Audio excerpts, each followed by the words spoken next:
번역 사도신경으로 신앙 고백하겠습니다.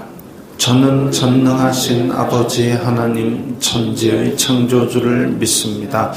저는 그분의 유일하신 아들 우리 주 예수 그리스도를 믿습니다. 그분은 성령으로 잉태되어 동정녀 마리아에게서 나시고 본디오 빌라도에게 고난을 받아 십자가에 못 박혀 죽으시고 장사된 지 사흘 만에 죽은 자 가운데서 다시 살아나셨으며 하늘에 오르시어 전능하신 아버지 하나님 우편에 앉아 계시다가 거기로부터 살아있는 자와 죽은 자를 심판하러 오십니다. 저는 성령을 믿으며 거룩한 공교회와 성도의 교제와 죄를 용서받는 것과 몸의 부활과 영생을 믿습니다. 아멘. 거룩하신 하나님 아버지 감사합니다. 간밤에도 편히 쉬게 해주시고 새벽에 기도하는 자리에 불러주시니 감사합니다. 이 시간 저희들 마음 중심으로 주님을 경외하게 하여 주시옵소서.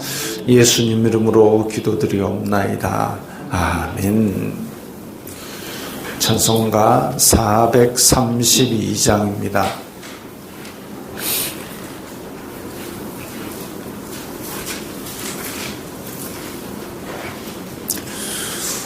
찬송가 432장입니다.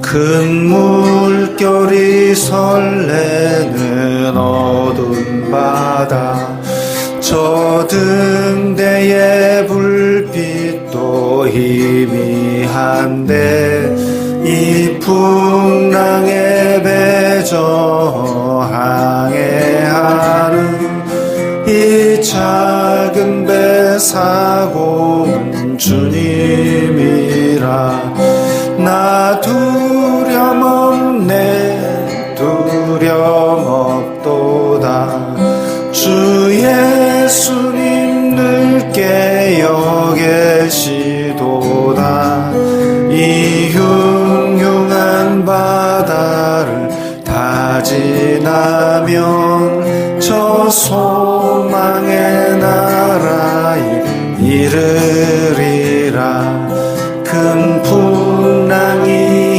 이 배를 위협하며 저 깊은 물이 벌려 달려드나 이 바다에 노저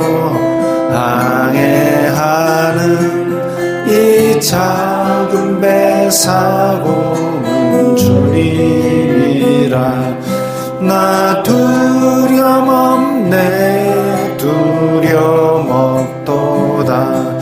주 예수님 늘 깨어 계시도다 이 흉흉한 바다를 다 지나면 저 소망의 나라에 이르리라 큰 소리로 물결을 명하시며 이 바다는 고요히 잠자리라 저 동력이 환하게 밝아올 때 나 주 함께 이 바다 건너가리 나 두려움없네 두려움없도다 주 예수님 늘 깨어 계시도다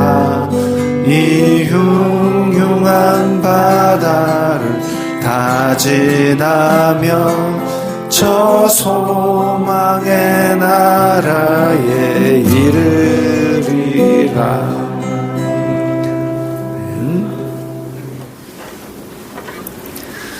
오늘 말씀은 마가복음 6 6장 45절부터 56절까지의 말씀입니다.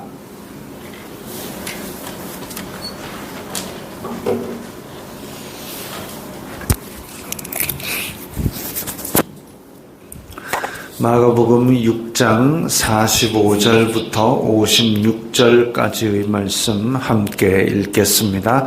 예수님께서 즉시 제자들을 재촉하사 자기가 무리를 보내는 동안에 배 타고 앞서 건너편 벳세다로 가게 하시고 무리를 작별하신 후에 기도하러 산으로 가시니라.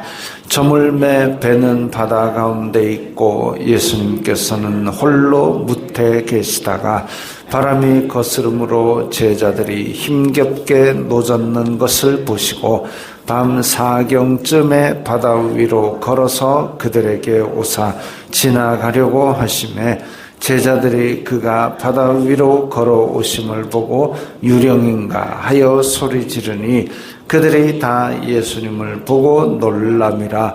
이에 예수님께서 곧 그들에게 말씀하여 이르시되 안심하라, 내니 두려워하지 말라 하시고 배에 올라 그들에게 가시니 바람이 그치는지라.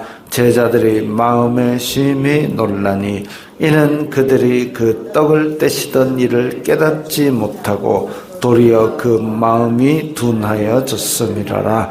건너가 게네사렛 땅에 이르러 대고 배에서 내리니 사람들이 곧 예수님이신 줄을 알고 그 온 지방으로 달려 돌아다니며 예수님께서 어디 계시다는 말을 듣는 대로 병든 자를 침상째로 메고 나오니 아무데나 예수님께서 들어가시는 지방이나 도시나 마을에서 병자를 시장에 두고 예수님께 그의 옷가에라도 손을 대게 하시기를 간구하니 손을 대는 자는 다 성함을 얻으니라.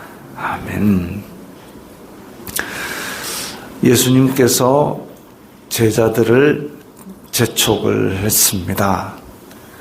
지금 백성들이 불쌍해서 떡을 먹이시고 배불리 먹이시고 그리고 지금 여기는 아니지만 요한복음만 보면 예수님을 억지로 붙들어 왕으로 만들려고 하는 것을 보시고 떠나시는 거죠. 떠나시는데 제자들을 재촉해서 너희들은 배 타고 가라. 그리고 무리를 다 보내신 후에 기도하러 산으로 가시니라. 지금 이 백성들은 그야말로 목자 잃은 양처럼 자기가 지금 뭔 소리 하는지도 모르고 그냥 기적 보러 따라왔다가 밥 주니까 얻어먹고 지금 그런 상태입니다. 하나님의 나라나 예수님께서 지금 뭘 가르치기를 원하시는가는 관심이 별로 없습니다. 그야말로 무지몽매한 백성들이죠. 그래서 이들이 지금 예수님을 붙들어가지고 왕으로 만들려는 이것이 어찌 보면 사람으로서는 기분 되게 좋은 일입니다. 그래가지고 예수님 우리와 함께 있어주세요. 우리의 왕이 되어주세요. 로마를 무찌르고 이제 다윗의 왕국 해봅시다. 탄탄대로입니다. 이렇게 지금 하고 있을 때에 일반적인 사람 같으면 그야말로 기분이 좋아가지고 어깨가 그냥 팍 올라가고 목에 팍팍 기부스가 올라가고 이제 내가 왕이다. 자 이제 따르라. 이렇게 하기 쉬운 그런 상태인데 예수님께서는 제자들 야 내가 지금 이 사람들 보낼 테니까 너네들은 배 타고 건너편으로 가. 지금 오늘 45절에 보면 벳세다라는 지명이 나오고 또 53절에는 게네사렛이라는 지명이 나옵니다. 벳세다는 갈릴리 바다에 지금 거의 꼭대기 부분에 있는 부분이고 게네사렛은 또 가버나움 쪽에 있는 갈릴리 바다에서 한 10시 방향에 있는 곳입니다. 그러니까 백성들이 지금 여기가 12km니까 한 10km 정도 되는 곳을 계속 왔다 갔다 예수님 쫓아다니는 거죠. 그렇게 육지로 쫓아다니는 이 불쌍한 백성이 결국은 예수님의 사역에 관심이 별로 없고 붙잡아 왕으로 세우려고 하고 이러니까 예수님은 제자들은 떠나라. 그리고 예수님께서는 기도하러 산으로 올라가셨습니다. 어찌 보면 막 기적을 일으켜 너무 신나가지고 얘들아 나를 옥죄하라 나는 이제 한숨 자겠다 할 수도 있는데 그런 거 없고 기도하러 산으로 갑니다. 이게 지금 예수님께서 아이고 나 떠나가지고 잠시 좀 기도하러 가야 되겠다가 아니라 습관적으로 기도하셨습니다. 매일 늘 하던 대로 산으로 가서 산으로 간다기보다는 다른 사람들이 보이지 않는 그야말로 하나님과 독대하는 자리로 올라가서 밤이 맞도록 기도하시고 또 새벽 민명에 기도하시고 이게 예수님의 일과였습니다. 그러니까 사람들이 와가지고 죽이려고 하든 사람들이 와가지고 왕으로 삼으려고 하든 나는 하나님과 독대하겠다. 이게 신앙의 올바른 자세이고 예수님의 모범을 따르는 길이지요. 그러니까 오늘도 지금 기도하러 산으로 올라가신 겁니다. 기적을 일으키고 뭐 이렇게 하는 게 대단한 일이다라고 생각하는 우리 눈에는 대단하지만 실제로 더 위대하고 대단한 것은 하나님과 독대하는 기도의 자리, 개인적인 기도의 시간 이겁니다. 세상의 파도와 그리고 군중들이 축혀 세우는 것 여기에 흔들리지 않고 내가 가야 될 자리, 내가 하나님 앞에 독대하는 자리 그걸 소중히 여기는 사람 이것이 필요한 것이죠. 자, 그런데 저물매 배는 바다 가운데 있고 예수님께서는 홀로 무태에 계시다가 지금 백성들이 오병이어 받아 먹던 때가 벌써 해가 뉘엿뉘엿 저물어 가는 때였으니까 백성들 다 돌려보내고 그 다음에 예수님께서는 기도하러 산으로 가시고 지금 깜깜한데 지금처럼 뭐 전기불이 어디 있겠습니까? 그냥 깜깜한데 가로등도 없고 등대도 없고 배는 바다 가운데 있는데 바람이 거스름으로 제자들이 힘겹게 노를 젓는다. 그걸 예수님께서 눈이 좋아가지고 보셨겠습니까? 그 밤중에 아무것도 없는 지금 우리는 도시에 있으니까 굉장히 밝죠. 별빛도 안 보일 정도로 밝은데 갈릴리 바다에 뭔 등이 있겠습니까? 예수님께서 영으로 보고 아시는 것이죠. 힘겹게 노젓는 것을 보시고 밤 4경쯤에 4경이면 이제 새벽 3시에서 6시 그러니까 동트기 전입니다. 동트기 직전인데 굉장히 힘들게 노젓는 것을 보시고 바다 위로 걸어서 오셨다. 바다 위로 걸어서 오셨다. 이게 어찌 보면 예수님께서 내가 메시아다라는 것을 알려주시기 위한 하나의 징표입니다. 지금은 제자들은 깨닫지 못하죠. 근데 유대인들은 바다를 어떻게 생각하느냐? 큰 용이 뛰노는 용이 흉용하는 그런 깊은 곳 이렇게 알고 있습니다. 그래서 해양 민족이 아니고 지중해로는 아예 진출하지도 못했고 그런 상태인데 근데 시편 89편에 보면 메시아가 바다의 파도를 다스리고 시편 74편에 보면 용들의 머리를 깨뜨리실 것이다 이런 얘기가 나옵니다. 즉 용이 흉용하는 바다를 발로 밟고 오시는 그 메시아의 모습을 지금 제자들에게 보여주고 계신 거죠.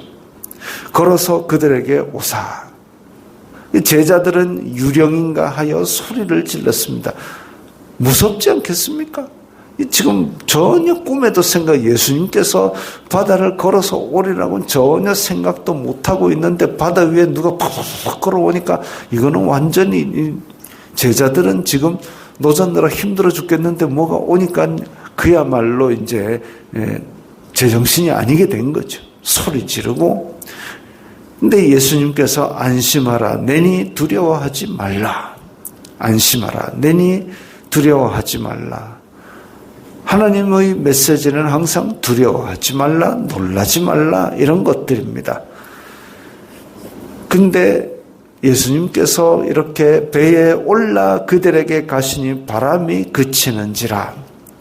예수님께서 지금 오병이어 먹이신 것도 그렇고 그전에는 병자를 고치시고 별별 기적들을 많이 행하시고 그랬는데도 불구하고 제자들은 여전히 놀라고 괴로워하고 두려워하고 그러고 있습니다. 이는 그들이 떡 떼시는 일을 깨닫지 못하고 도리어 그 마음이 둔하여졌다. 떡 떼시던 일을 깨닫지 못하고 이분이 정말 메시아이시고 하나님의 아들이시고 이런 일들을 다 겪어왔는데도 불구하고 도리어 그 마음이 둔하여졌다 이랬습니다. 바다 때문이죠. 바다가 너무 힘든 겁니다. 바다가 너무 힘들고 그것밖에 안 보이는데 예수님께서 오시니까 유령이다 할 정도로 지금 눈을 뜨지 못하는 거죠.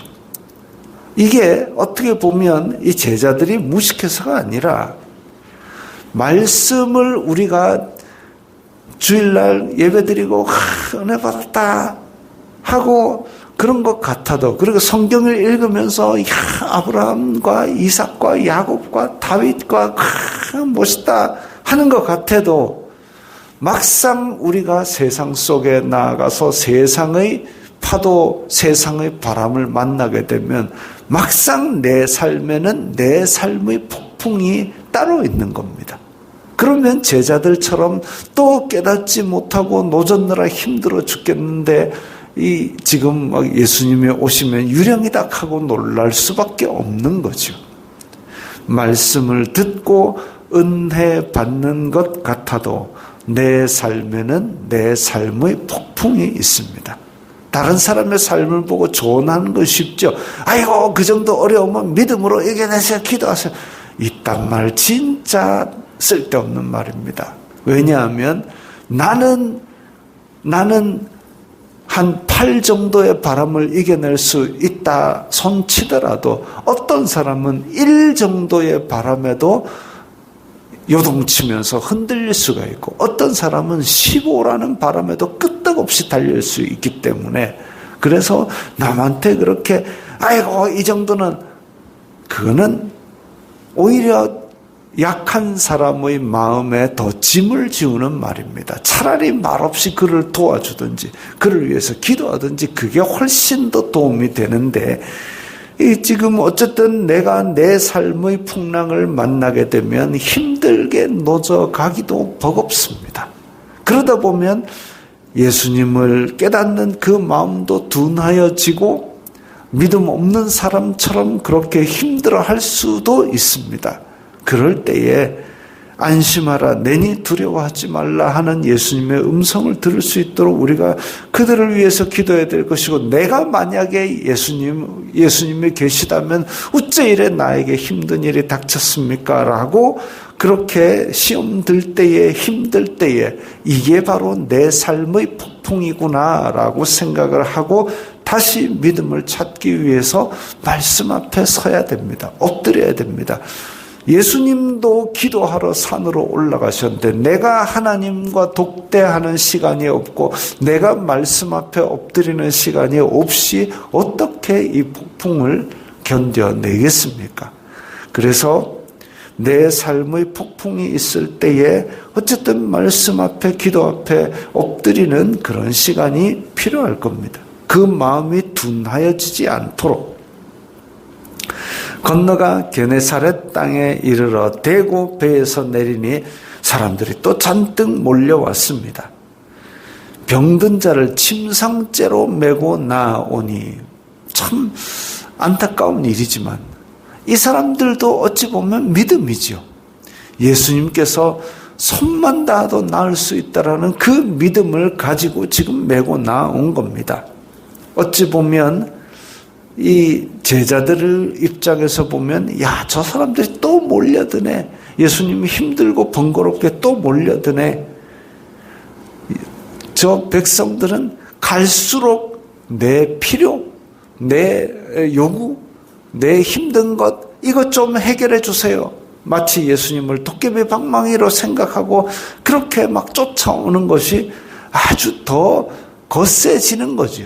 지금 뭐 게네사렛하고 가버나움 이 지역은 예수님 소문이 나가지고 온 저쪽 두로와 시돈에서도 몰려오고 밑에 유대 땅에서도 몰려오고 막 사람들이 다 몰려와가지고 지금 뭐 병든 자 지친 자 다 나와가지고 그렇게 예수님 얼굴 보고 만져주시기를 손을 안수해 주시기를 간구하는 그런 백성들이 구름대같이 몰려듭니다. 게다가 지금 건너편에 베세다에서는 또 그 뭐 얻어먹고 지금 이 기적까지 보았으니까 난리가 났죠. 그래서 갈수록 내 필요를 요구하는 그런 마음들이 이 온 백성들 가운데 있어서 구름대같이 몰려드는데, 그런데 예수님께서는 그들도 다 손을 대는 자는 성함을 얻으니라. 예수님께서는 그들이 다 불쌍해서 챙겨주시고 또 그들을 다 치료해 주시고 원을 들어주셨습니다. 참 귀한 일이죠. 예수님의 그 불쌍히 여기시는 마음이 크시기 때문에 하나님 나라는 관심도 없고 빨리 낫게 해주세요라고 그렇게 자기 욕심만을 위해서 달려드는 사람인데도 불구하고 그들을 실제로 도와주시고 그리고 그들에게 하나님 나라를 열어주셨습니다. 지금은 모를지라도, 지금은 예수님께 직접 들어도 깨닫지 못할지라도 어쨌든 하나님의 나라를 전하여서 나중에 제자들을 통해서 이들이 하나님 나라 백성이 될 수도 있으니까 말씀의 씨를 계속 뿌린 것입니다. 우리 또한 마찬가지죠. 오늘 세 가지 포인트가 있습니다. 사람들이 막 죽여 세운다 할지라도 하나님 앞에 독대하는 말씀과 기도의 자리로 나아가야 될 것과, 그리고 작든 크든 내 삶에는 내 삶의 폭풍이 있다라는 것과, 그리고 실제로 도움을 주시는 내 필요를 위해서 달려드는 사람들에게도 실제 도움을 주시는 예수님의 큰 자비하심과 사랑, 우리가 이런 예수님을 믿고 있습니다. 어떤 사람이 자기 폭풍 때문에 힘들어한다면 그에게 훈계할 생각하지 말고 예수님처럼 실제적으로 도움을 줄 수 있는 그런 사랑을 우리가 예수님을 통해서 본받고 배워야 될 겁니다. 그리고 또한 우리는 하나님 앞에 독대하는 자리로 나아가야 될 겁니다. 주기도문하겠습니다. 하늘에 계신 우리 아버지의 이름을 거룩하게 하시며 아버지의 나라가 오게 하시며 아버지의 뜻이 하늘에서와 같이 땅에서도 이루어지게 하소서. 오늘 우리에게 일용할 양식을 주시고 우리가 우리에게 잘못한 사람을 용서하여 준 것 같이 우리 죄를 용서하여 주시고 우리를 시험에 빠지지 않게 하시고 악에서 구하소서. 나라와 권능과 영광이 영원히 아버지의 것입니다. 아멘.